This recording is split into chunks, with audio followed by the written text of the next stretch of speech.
Bangla television তথা বাংলা সিনেমার খুব জনপ্রিয় একজন অভিনেতা শঙ্কর চক্রবর্তী।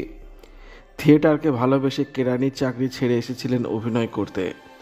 দীর্ঘদিন অভিনয়ের সঙ্গে যুক্ত থাকার পরেও তার মনে থেকে গেছে বেশ কিছু আক্ষেপ। মেনে নিতে পারেননি স্ত্রী সোনালী চক্রবর্তীর অকস্মাৎ মৃত্যু। নিজের জীবনের এমন অনেক অজানা কথা সম্প্রতি সংবাদ মাধ্যমের সামনে তুলে ধরলেন অভিনেতা শঙ্কর চক্রবর্তী। ছোটবেলায় হারিয়েছিলেন বাবাকে। মামার বাড়িতে থাকেন তিনি। রাতে ফ্যাক্টরিতে কাজ করে সকালে স্কুল করতেন। পড়াশোনার পাশাপাশি ছাত্রও পড়াতেন তিনি। দিদি এবং মা দুজনেই কাজ করতেন সংসার চালানোর জন্য। এইভাবে চলতে চলতে তিনি স্টোর কিপারের কাজ পেয়ে যান একদিন।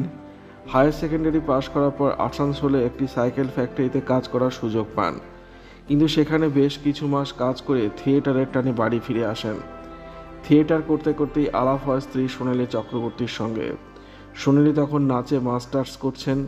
সেই সময় শঙ্করের আর্থিক দুরবস্থার কথা শুনে সোনালী তাকে সাহায্য করার সিদ্ধান্ত নেন। নাচের টিউশনির পুরো টাকাটাই তিনি দিয়ে দিতেন শঙ্করকে। এইভাবেই আস্তে আস্তে দুজনের মধ্যে সম্পর্ক গড়ে ওঠে। বাড়ির অমতে বিয়ে করার সিদ্ধান্ত নেন সোনালী। বিয়ে করে বন্ধুর বাড়িতে ওঠেন শঙ্কর। বৌভাতের দিন সোনালীকে নিয়ে থিয়েটার করতে গিয়েছিলেন তিনি।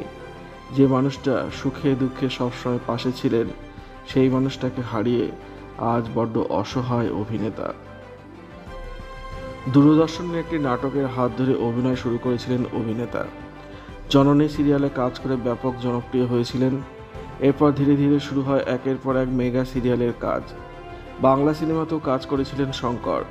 মুখ্য চরিত্রে এমনভাবে সুযোগ না পেলেও পার্শ্ব চরিত্রে এবং ভিলেনের চরিত্রে বহুবার অভিনয় করতে দেখা গেছে তাকে।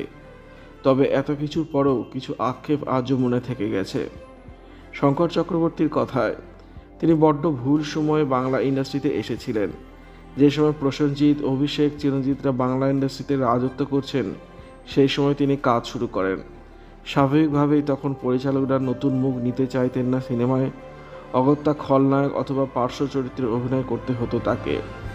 কৌশিক গাঙ্গুলি থেকে অরিন্দম শীল এখন কারো কাছ থেকেই ডাক পান না। পেটের দায়ে তাই এখন সিরিয়ালকেই সঙ্গী করতে হয়েছে।